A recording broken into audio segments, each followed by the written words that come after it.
ng high blood pressure nang dahil sa active ingredient nito na tinatawag na forskolin. Nang dahil sa forskolin ng mayana, ayon sa pag-aaral, ito ay nakakatulong din makagamot sa cancer. Nakakatulong din ito makagamot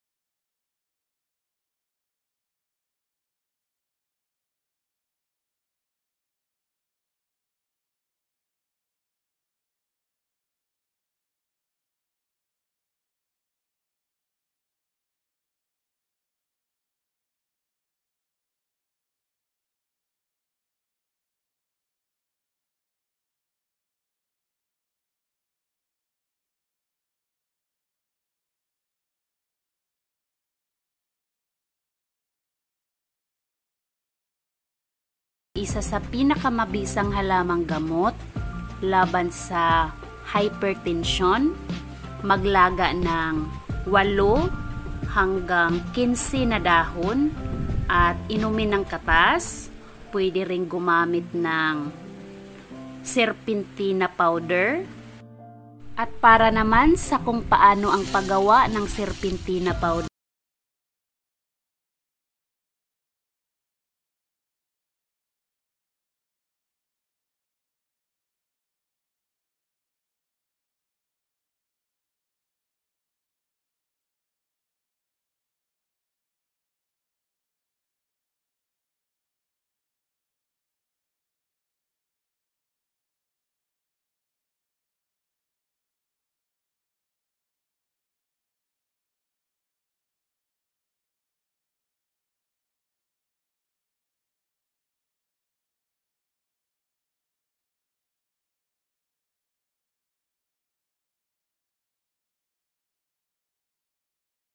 hypertension. So, ang ginagawa dito is ilaga ang tanglad kasama ang ugat, pakuluan ito ng mabuti at inumin ang katas. Ang tanglad ay isa ding diuretic at nakakatulong din ito makagamot sa mga sakit sa kidney. Nakakatulong din ito makarelieve sa rheuma or mga joint pain.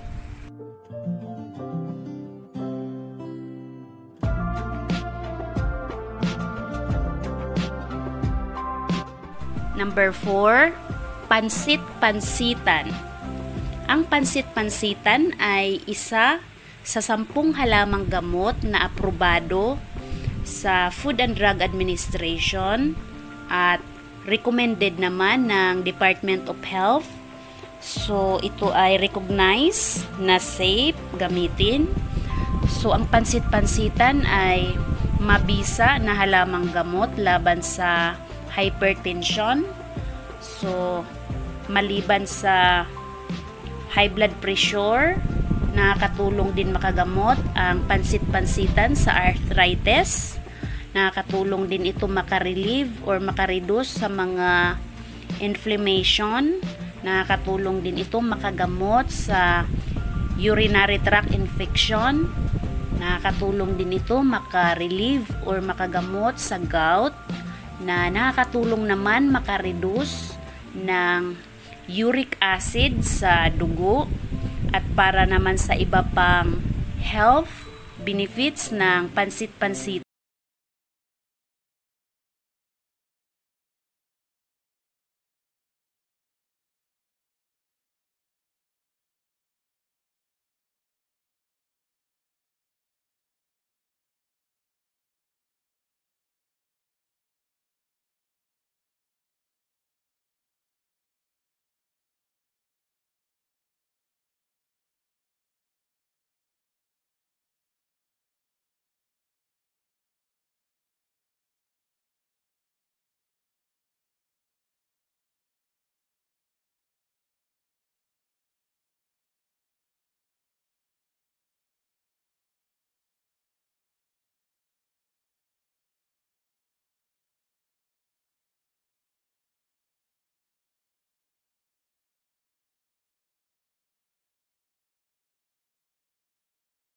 So, mainam ito or epektibo ito pang gamot ng arthritis, gout. Maganda din ito para sa blood circulation at nakakatulong din ito magpalakas ng immunity. At para naman sa iba pang mga health benefits ng turmeric or luyang dilaw at kung paano ang paggawa ng turmeric powder, ilalagay ko ang link sa description below. At paalala lang mga friends, ang paggamit ng luyang dilaw as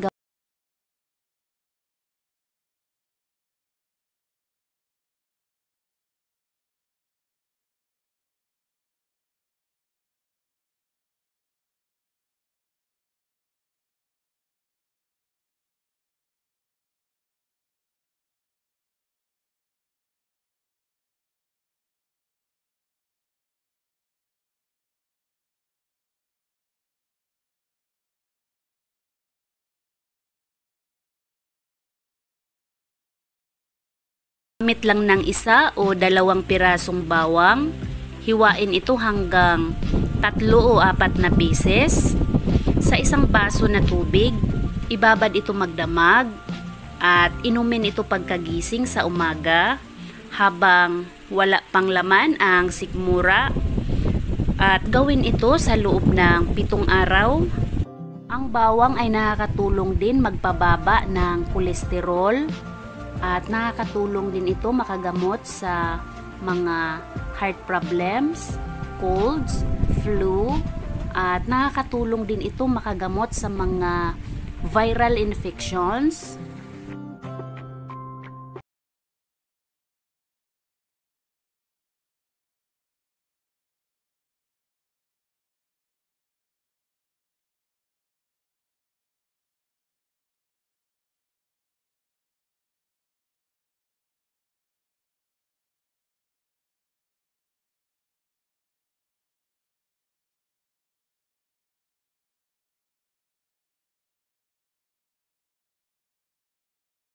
Isa rin sa mabisang halamang gamot laban sa high blood pressure at nakakatulong din ito makagamot sa problema sa kidney or kidney stone at isa din itong diuretic, so nakakatulong din ito makagamot sa urinary tract infection or UTI at isa din itong expectorant at nakakatulong din ito makagamot sa mga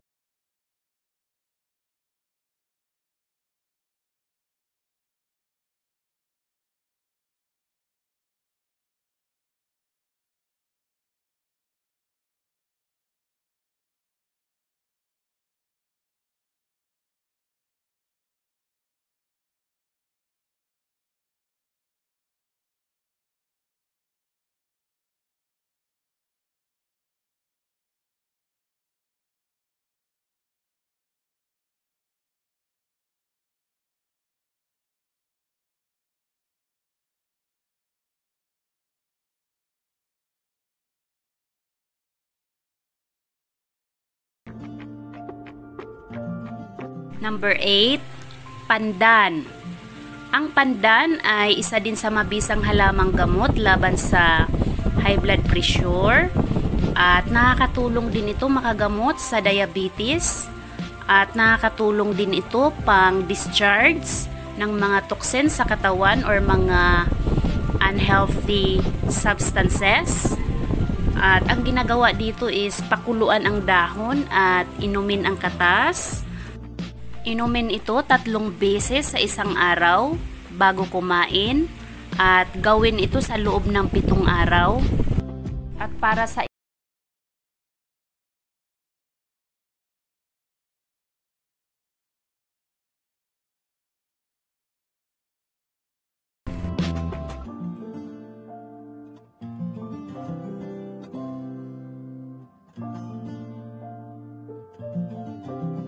Number 9, bay leaf plant or laurel.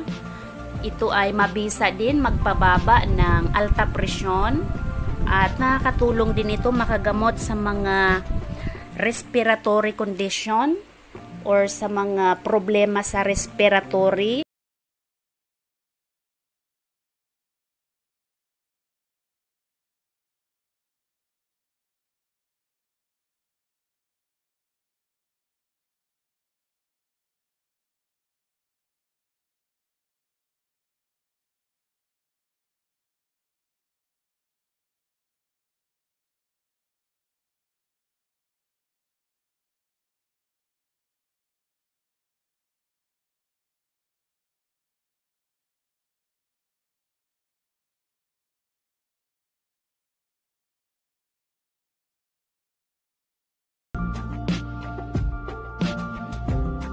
Number 10, Damong Maria.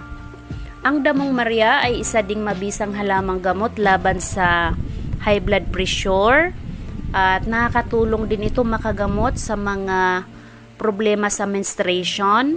Nakakatulong din ito makagamot sa cyst at mayuma at ginagamit din ito pang purga sa mga bata. Ngunit ang Damong Maria ay mayroon ding possible complication or side effects. So bawal ito sa mga buntis at sa mga may ulcer. Lagi nating tatandaan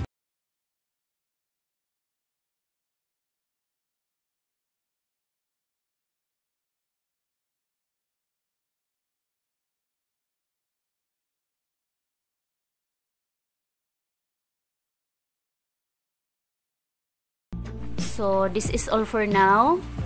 Sana marami pa sa atin ang ma-inspire magtanim ng herbal gulay kahit sa maliit na space. At sana marami pa sa atin ang mag-participate sa Reduce, Reuse, Recycle para makatulong tayo sa Mother Earth, ma-minimize ang plastic waste. At maraming salamat sa panonood. Sa mga may tanong, request, suggestion o correction, just comment down below. At sa mga interested sa ganitong topic or content, please subscribe or follow my Facebook page. Maraming salamat sa panonood and God bless us all.